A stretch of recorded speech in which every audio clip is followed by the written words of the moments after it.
How to pan sear salmon to get that crispy skin and flaky salmon.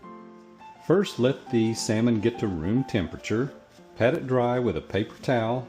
Warm the pan to medium-high heat. Then add a tablespoon or so of oil. Sprinkle generously with salt on both sides. Once the oil is hot, place the salmon in the pan skin side down.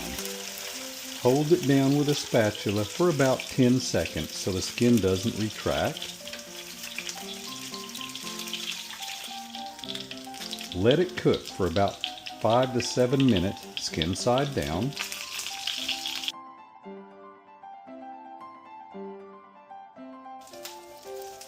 Now gently turn the salmon over.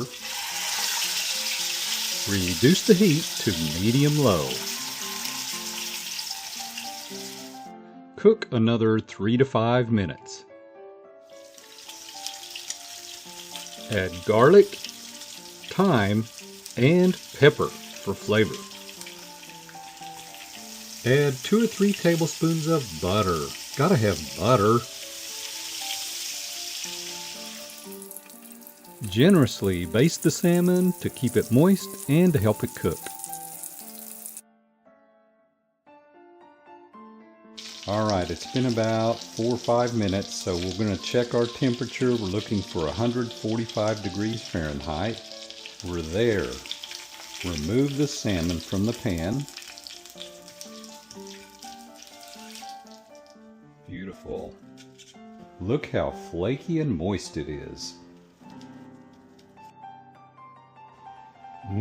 That is delicious.